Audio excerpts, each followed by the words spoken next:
Today I visit with Gary Cadwallader of Warrensburg, Missouri.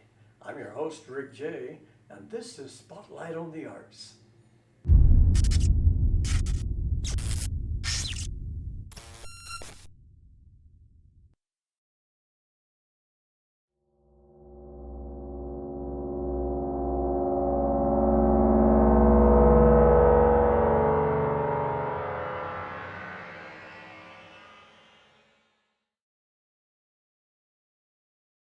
To you from the studio of Gary Cadwallader in Warrensburg, Missouri.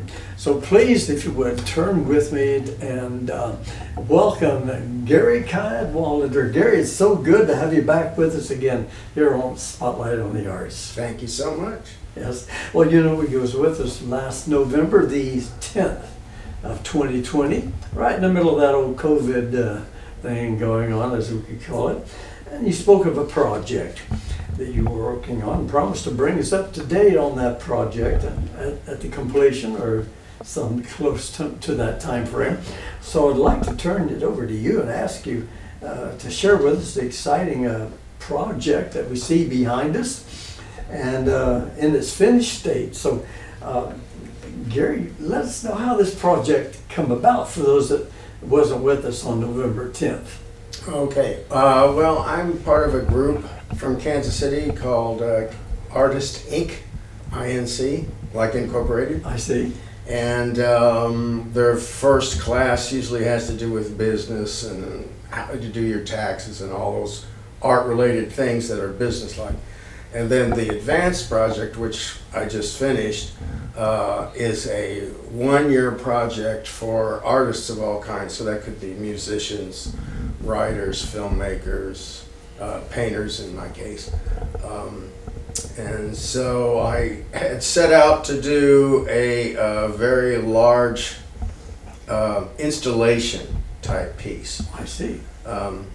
Painters usually don't get to do installations. We just hang everything on the wall. Well, can you give us a description of those of yours worldwide? What would be an installation piece? Well, let's say, like I have a friend that's a fabric artist, and she hangs things from the ceiling, big, huge fabric pieces she puts together. And I've seen other people do the same thing. And then I have a friend who's a weaver who hangs things from the ceiling, weavings. So I wanted to do something like that was freestanding. And so I came up with this idea. Right. So it's not a piece installed permanently? Right. It still can be mobile from Yes. show to show. Yes. So it's just not directly hung on the wall and installed. Yes. But mobile maybe for future. Well, super. Then can you, the process, it started all with the Arts Inc. Mm-hmm. And what was your timeline, completion date, when you began the first piece? Okay, we began, I think we had our first meeting towards the end of February. I see. Of last year. And then, so then of course March 2020, along comes COVID and threw everybody's timeline off, but I still was able to finish 5 panels. I had projected I would do 8, but it just turned out that 5 I was pretty much finished anyway. So I see. In this case, the panels are 6 feet tall, 4 feet wide, so 6 by 20 feet when it's flat. Right. But then I put it on these bases so that we could show it in a semicircle. Right. And you're going to give us a descriptive of the pieces Mm-hmm. in a few moments. Well, it's the basic theme and message that they represent. Overall, and then you'll describe all those pieces, what they represent. So overall, what was your theme? That's a good question. It was just things that I really liked and wanted to paint. Basically, there's the idea of popular culture versus art history, and you'll see things like Pink Panther and Dopey, and then it'll be juxtaposed against something from art history. For instance, like a Gauguin type painting. Okay.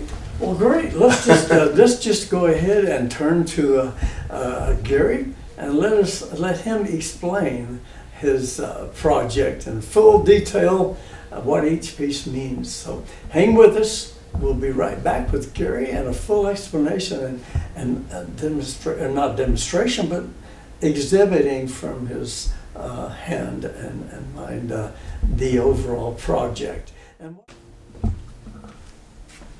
Okay, here's this big project, and I worked from left to right, and so this was the first panel, and it has, as I mentioned, some pop culture. There's the Pink Panther. There's like a Wicker Man, and then we have the shadow of a woman, which becomes a tree.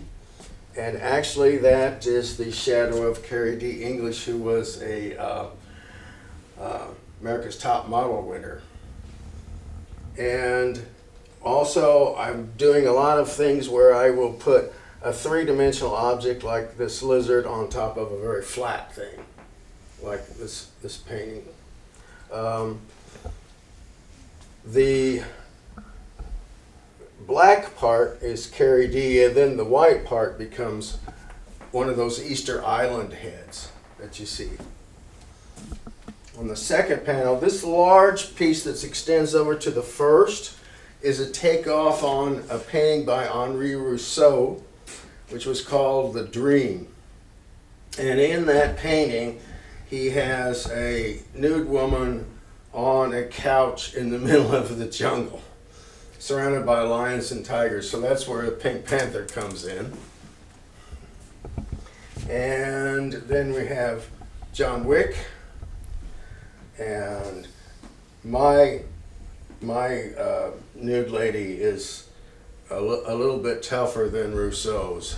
I wouldn't mess with her. She's got an AR-15 and all the food she would ever need. Moving on to panel 3, there is a COVID-19 Barbie. And then we have, this is the grimace, the face that Miley Cyrus made on the cover of Rolling Stone last year. And I liked it so much that I had to take that whole face. There's also, this is probably hard to see, but there's a chameleon in here and some other crazy things. When we move to panel 4, we've got Picasso. This one gets to be more art historical here. This is my version of a Gauguin painting. And then there's Gauguin himself without any pants, because he was sharing a studio in like 1890s with the guy that painted this, Alphonse Mucha. And they were sharing a studio. Gauguin didn't have any money. Mucha had all the money. So one day he took this picture, and it's a famous photograph of Gauguin playing the harmonium without any pants on. And those are just things that I wanted to throw in there that I really liked. And finally, when we come to the last panel, this is a takeoff on Botticelli, who did The Birth of Venus in the Renaissance. And in that painting, Venus is riding on a half of a seashell. And I made her more modern. And so my model has tattoos, and she has pets, and because she's a goddess, an American goddess gets an Oscar rather than a title. And also then down here is Dopey, which represents me, because I like the painting Persephone that's in the Nelson Gallery by Thomas Hart Benton, where there's an old codger looking over a tree at a nude young lady. And even though I'm an old codger, I would rather be known as Dopey. So that's it. Well, Gary, that was a great presentation, explanation. Fantastic, awesome, however you want describe it at work. It really brings you into every one of the paintings. It's like seeing a mini movie almost on canvas. So it was a great presentation. I guess we are back with Gary Cadwallader from Warrensburg, Missouri. That has his gallery here. And we'll give you that information in a few moments. So, Gary, before the break, you shared a lot of information, so let's continue along those lines. What's your plans for this exhibition now for year 21, 22? Okay, well, this took most of a year, let's say 8 months, and I thought that I would continue with that, and I'm going to do another one, and this one's going to be bigger. I've already bought the first canvas. It'll be 7 feet tall, and I'm going to make a room that's going to be 40 feet around. So we'll show it in a circle. Oh, excellent. And there's a painting on the far wall that we'll show you later that's kind of jungle-like. Mm-hmm. So imagine that you walked into a room and it looked like Hawaii or a Hawaiian jungle or a tropical jungle of some kind. So it'll completely surround you. Oh, excellent. So we look forward to that. Now, we spoke of the COVID-19. Mm-hmm. So we're right in more or less the tail end of one of the strains, I guess you could call them, and we're predicting more and possibly how we're going to deal with that. So how was COVID-19 during that period of time and continuing on? How was that for you the last year or so? Well, the first thing that happened was I had a solo show in Poplar Bluff, and it ran for about a week, and then the whole state shut down. Yes. So that kind of killed that. Right. I did not try to show during that period of time, but I was still working on things, and I found a model now that I work with and her photographer, and we do everything over the net. Oh, excellent. So I tell them what I want, the photographer takes the pictures, they send them to me, and then I pay them through PayPal. So you have a website?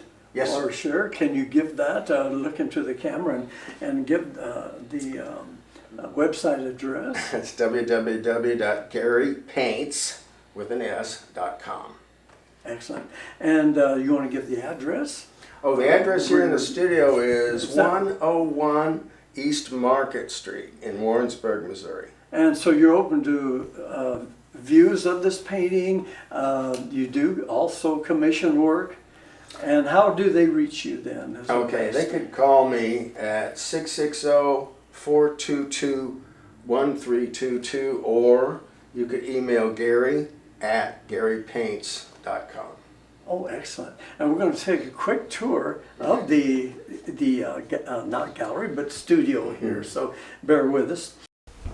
I wanted to show you all some paintings that don't have anything to do with this last project, but they're just things I've been working on. This is an acrylic of some fish, some watercolors we have down there.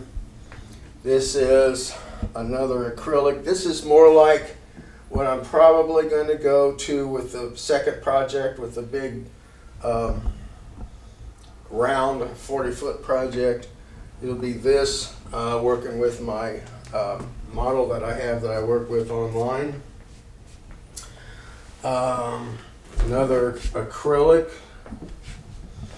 At the top, we have 4 paintings that are all the same size watercolor, all 22 by 30. Let's see, I suppose the most interesting one would be this one. It only interests me because I actually burned the paper with a lighter in a few places. I cut holes in it, and I ended up calling it fuego, Spanish for fire. Another watercolor and another watercolor. This is actually a 2-panel a painting that is oil this time. I don't usually work in oil, but I just wanted to. What's different about this is actually these are bullfighters from the rodeo. But what I did was I wanted to make it as interesting as some of the Renaissance paintings were, and they were typically religious. So what I've done is you've got 13 figures in here. One of them doesn't have a gold hat or a halo, so you can imagine who that is. Jesus, or in this case Jesus, is back there with his own halo, and he's going to ride a bull called El Diablo. Now the idea was that I would make it like a Renaissance painting, and so typically one of the tropes that you see in a Renaissance painting is some guy pointing towards the center. Let's see what else. A lot of times Michelangelo and all those guys wanted to put themselves in the painting somewhere, so this little fat boy here, if you can imagine that, is me.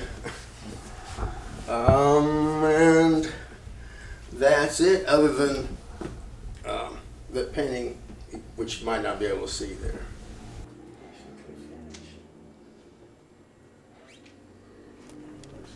Thank you for contributing once again, your third time with Spotlight on the Arts.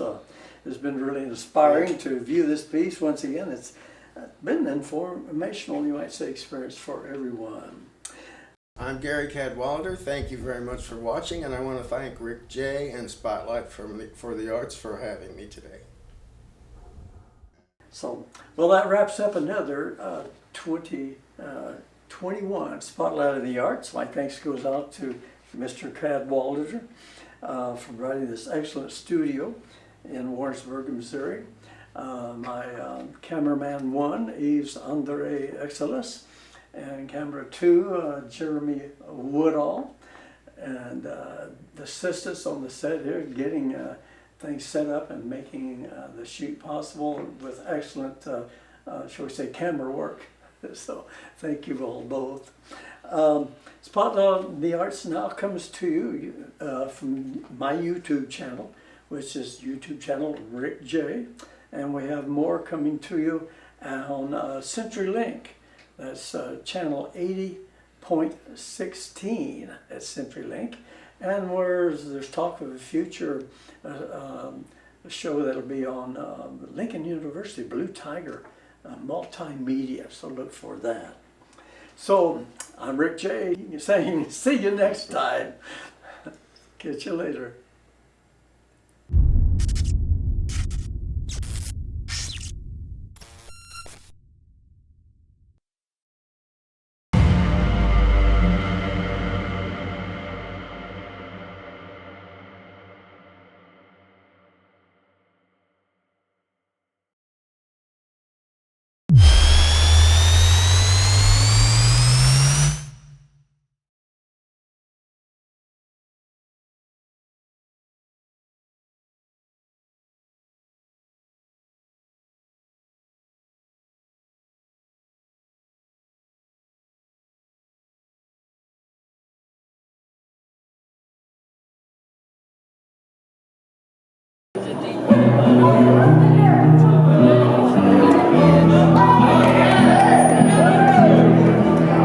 I hear a train coming, it's going